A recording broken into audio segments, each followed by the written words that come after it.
What up, though? Mike Rips in your area. Mike Rips, aka Dolo Young, aka Lobster Johnson. Mike Rips, the projectionist. I am back with another edition of Dolo Double Features. It's a little blog segment I do. Cold DVD review, cold VHS review, depending on what movies I watch. Basically, it works like this. It's a double feature. I watch it back to back, like Grindhouse Drive-In style. And I watch it by myself. Real simple, y'all. Dolo Double Feature. Dolo, I watch it by myself. Double Feature, I watch 2 flicks back to back. Real simple. Check it out. This week, I did 2 flicks. They're real well known in the cult film genre. The first one I watched was Riki, Story of Riki. Second one I watched was The Exterminator. So since it was the first one I watched, I'm going to talk about Riki first. Really, really dope flick. I was aware of this flick. I've seen some of it here and there, but I had never seen it and sat down and watched it in its entirety, and it is amazing. I was really impressed. I was mad at myself that I haven't heard of it before and hadn't watched it in the past. It came out in 1991. It's rated NC-17. Has real brutal violence, like mad head explodes, mad limbs get ripped off. It was really like watching an anime, Japanese animation movie, but a live action version, which is makes sense because it was a manga in Japan originally, and that's what this movie's based on. It's real crazy. It was real tongue-in-cheek, had a lot of humor. It was just real stupid. Some of the characters in it, they were funny, like the warden. The assistant warden had a hook on his hand and he was eating a crazy prime rib when they first introduced him. I don't really want to give away a lot of the kills in it. The kills are really dope, and a lot of dudes nowadays are still using these things like in their movies nowadays. But a quick synopsis of it.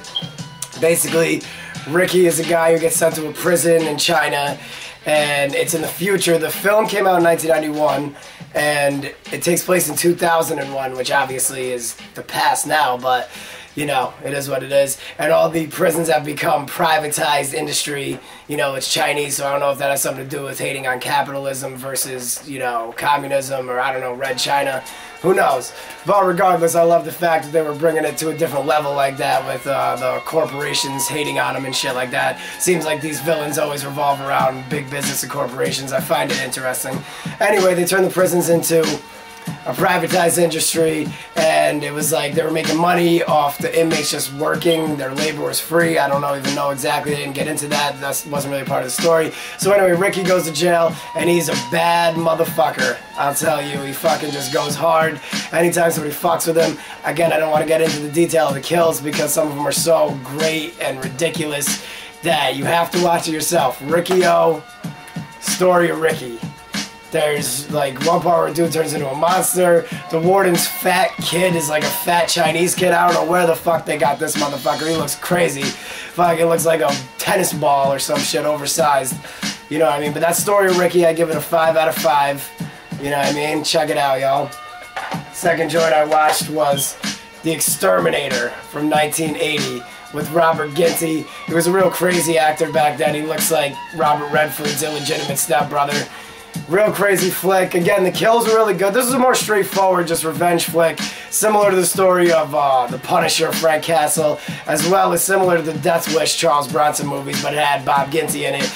The different thing was, though, like, the motherfuckers, the punks, the thugs didn't kill his family. They killed his friend, who was a black dude, which I found kind of interesting, too. But it was a good movie. There's a lot of good kills again. I read up on it. It had a lot of controversy coming out. They had to cut, I believe, 23 minutes or 14 minutes. I can't remember the exact number from the original American theatrical version. But this version is the one that was released in Japan and is now on DVD. It's the uncut, digitally remastered director's cut. You know what I'm saying? But it was great. Bob Ginty, I know him from another flick that's real crazy with Fred Williamson called White Fire. Some real underground cult classic shit.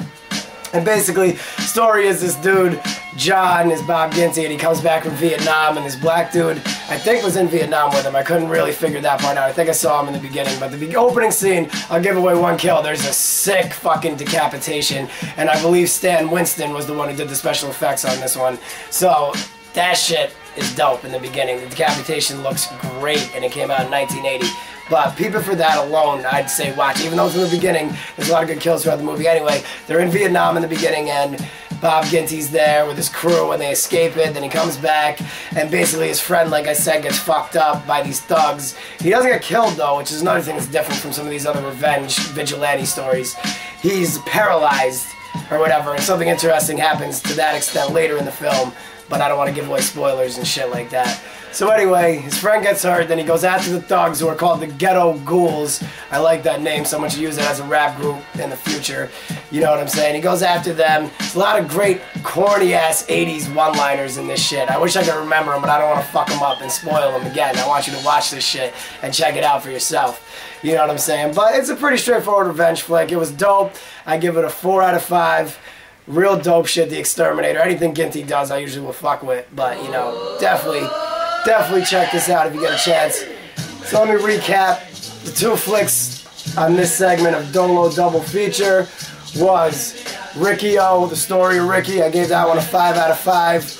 Crazy shit. It's Chinese. It reminded me of like a live-action Japanese animation flick. Real crazy. Second one I watched was The Exterminator with Robert Ginty from 1980. Real crazy shit, y'all. You should definitely check out both. I give this one a 4 out of 5, so I did like Story of Riki a little bit more, but both are definitely must-sees. So check it out. And on that note, Mike Rips, I'm signing off. You can download that new EP, Mike Rips, Swords and Scrolls 2.5, the 1-inch punch, at mikerips.bandcamp.com. Keep checking my YouTube channel for new records, other new blogs I'm doing, other projects I got coming out. Add me on Twitter, follow me at Mike Rips, Nerf Douglas on Facebook. Check it out, y'all. Peace.